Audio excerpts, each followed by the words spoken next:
was gay, Absolutely. I'm so glad my son doesn't smoke, but all of a sudden yeah, my that son is didn't gay. matter. Oh my gosh. But anyway, so then I'm not a person that can just stuff things. I have to deal with them. So after Christmas, then I asked him about it, and he said it was true. And so we began to deal with it.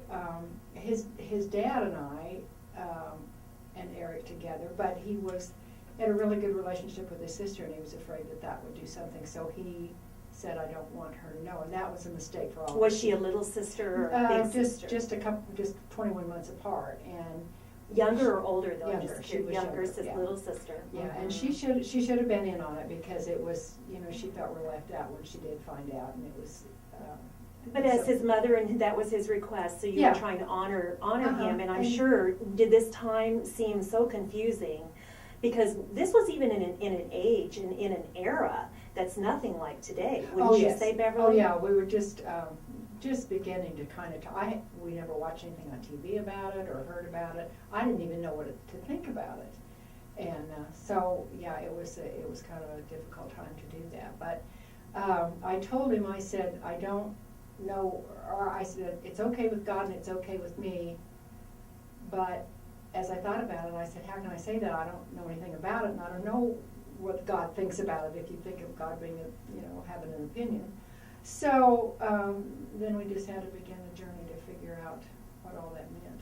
So that had to be quite a journey as a Christian mother, and you probably had your own preconceived ideas possibly that we hear from people that are opposed, or feel it's in violation of God's laws or the scripture, like you said. Tell us a little bit about that journey, because I think that's going to also then get us into maybe some of the books you've written and also some of the other activist organizations you belong to. Yeah. Well, actually, I had not heard in the church where I had attended, and Eric had not heard that it was a bad thing. There was no condemnation. It was not even particularly brought up. And so when I finally did go to our pastor, because I had always thought that when we had a crisis, I could go to our church family, because everybody did. That's what you did. You had your turn. But on this, I didn't feel like I could say anything, partly because he was still in high school. But when I did go to our minister one-on-one, he said, Beverly, I've been doing some reading on this, and it's about 10% of our population is gay or lesbian, and it's nothing that you and Dale have done. It's not a bad thing. Do you just love Eric like you always have? He's the same person. You just know one more thing about him. And I was so fortunate to have that beginning, because so many people go to their pastors and say, well, your child is condemned to hell, or they can come to this church but they can't bring any of their friends, or whatever. You've heard those actual stories from parents? Oh yeah, and worse, Oh, that's and sad. So people have actually had funerals for their kids, saying that they were dead to them. And those were supported by their church or ministers? Yeah. Now, is this something that, because, Eric, like I said, came out at a time when this wasn't as open as it is today. Is that something you've heard happening even in the last 3 to 5 years? Not as much. Or was that just back then Not when it as was, much. again, so strange to deal with this? What I hear that's almost as hurtful are people who say, we'll love the sinner but not the sin. And that doesn't feel like love, It's kind of a condescending, we'll put up with you because you're a sinner, but, Well, I was just talking with someone in my church family that said there's a new program in the Catholic Church that talks about how God created you, you're fine, you're good, God created you this way, there's nothing wrong with you, we accept you, but, and that's the big but, you cannot live that lifestyle. And I think it's just such a struggle for all religions or so many religions to try and see, where does this fit in? And where can your son turn, or gays and lesbians turn for their spirituality and their faith life? And unfortunately, a lot of them have just said, I'll do it on my own. I don't need that grief, which is too bad, because the church and the gay community lose in that situation. But a word that I would like to address that people use a lot is lifestyle. And kind of goes along with choice, which, you know, are two big red flags for Big me. keywords you hear tossed around vocabulary. with. But lifestyle is, do you save your money or do you spend your money? Do you like the opera? Do you like baseball? Do you like to go to parties, or are you home on your own watching TV? That's lifestyle. And so when people say they choose a lifestyle, it doesn't really mean gay or lesbian. I mean, that's what some people mean. But lifestyle, we all have a lifestyle, and we don't talk about the heterosexual lifestyle. So Yeah, they didn't choose to be heterosexual. Yeah. So I can tell where you're going with Yeah. this, Beverly, that you feel it's not a choice to be gay. Exactly. You very much Oh, believe sure, that. that's part of it, yeah. You choose your, and when I told Eric, I said, you cannot choose whether you're gay or straight, but you can choose how to be gay or straight.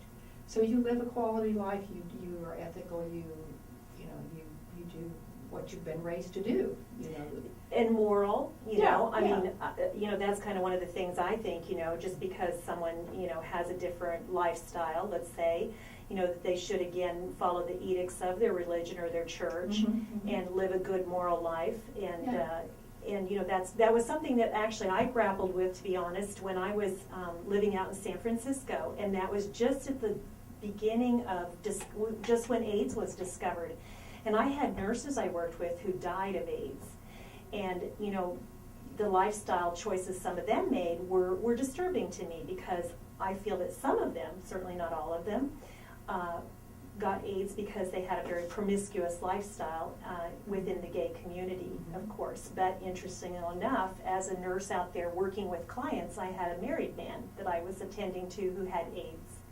And at that point, it was understood he got that from, again, participating in a gay lifestyle. And so, just the whole AIDS epidemic, I didn't really mean to take this conversation in that direction, but this has just been a hot button topic on many levels, on a spiritual, religious level. Certainly the crisis we had with AIDS, which seems to be more under control. But the other thing that I really want to make sure we get to, and is just the other thing where you're talking about reconciling parents. One of the groups that you said you're involved with is called the Reconciling Ministries Network, and Reconciling Parents. Because I think that where you sit, you have such a message for mothers and fathers and parents, just because you've lived this. So is that something that group does, or what can you tell us about that? The Reconciling Parents specifically do education, support, and what's the other thing? Education, support, and advocacy. And so those are the three things we kind of try to do, and we do it to sit with specific people or families, but we also do it with the church. And I see. So society, is kind of getting on board, and this is becoming okay and accepted by society. And why the church drags its feet so is a mystery, and it seems to do this. They did it on slavery and other issues too. But so we're just kind of drumming away, trying to keep it in the forefront. The United Methodist Church is the church that I belong to, and in our book of discipline, there's a sentence that said that homosexuality is incompatible with Christian teaching. Well, there's probably a lot of things that I do that are incompatible with Christian teaching, but it's not in the book that says, that that's not okay with my denomination. And so that's what we're working the hardest to get taken out of that. And of course, we're interested in gay marriage and are being able to ordain ministers, which is really hard for some people, even harder than this sentence in the discipline. But our first goal is to get that out of there, because I have a gay friend here in town said, I'd love to come to your church, but I'm not coming until that's out of the book. I'm not going to be looked at that way. Right, And, right. And you talked about these parents who actually held funerals for their gay children. Is this a place that, that they can come to for some kind of healing from something like that? Maybe they come to a point of awareness or recognizing the love they had. Oh, you mean the reconciling? Yeah, because Oh, I yeah. think reconciling to me is one of those situations where maybe the parents didn't accept them, didn't accept their lifestyle, abandoned them, but then came around to say, maybe that wasn't what I should have done. An interesting turn of words that the gay community uses sometimes is that the reconciling is their family of choice. if their families have not supported them, then they have chosen another family, and there's that word choice again. But it's to support parents, it's to help parents know how to support their kids, it's to give gay Christians a place to come and be okay. And my particular congregation is very open and very intentional about welcoming the gay community, not because it's some kind of, it's a ministry in a way, but it's because there are other Christians that have something to contribute to our congregation. We have something to help them with their journey, and so it's just not an issue. But and when you say our church is open to gay, lesbian Christians, they're going, yeah, right. Mm-hmm. You know, it's really hard to convince them that it's an okay place to come, that you'll be loved and valued. And accepted for Mm-hmm. who you are. I Yeah. can see that being a powerful thing Mm-hmm. for someone to actually espouse in Yeah. coming to a They're waiting place for like that that. butt, Welcome. yeah. They're waiting for the butt. I agree. Uh-huh. Well, Beverly, this is interesting so far, but we need to take a little break. This is Joan with the Joan Yurkovich Show. And be sure to catch the video outtakes, podcasts, and my links to iTunes and my blogs on joanyurkovich.com. I'll be right back. This is 910 KINA Salina. Did I go over on you, Ben, a little bit? 14 seconds? Doesn't matter. Well, it kind of can a little bit. Not when you can edit. That's true. Family of choice. Did you have any suspicion that he might be gay at all, or was this just completely out of the blue? Well, now I would, because my gaydar's a lot better. Yeah, okay. Gaydar, I love that gaydar. But, I didn't learn that until yeah. a couple of years ago from a Gail's gay got, friend. everybody tells Dad, you got the best gaydar for a straight man.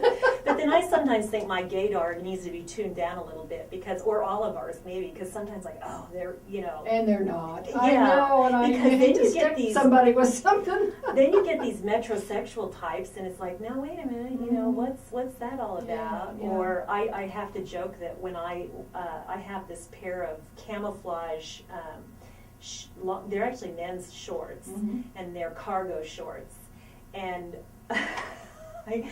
I mean, you know, I have to kid that they're my lesbian Uh-huh. shorts, you know, Mhm. because Yeah. I actually had, and I think that happens because I actually had one girl or lady, you know, kind of look at me and give me the look, and I thought, oh dear, I'm not looking very feminine. Oh, it would do. But that's a stereotype Yeah, too, it is. because And lesbians can be Very more what they call lipstick butch, lesbian. or the Lipstick lipstick lesbian. lesbians that, you know, that are just gorgeous. Mhm. Of course, Portia de Rossi is just to me a very beautiful woman, and then Ellen DeGeneres would Uh-huh. kind of be on Sure. the other vein a little bit, more the masculine. I think Portia probably wore a dress to their wedding, and Ellen Mhm. wore a white tuxedo. I I think I remember saw a seeing- picture yeah. of them, Yeah. and.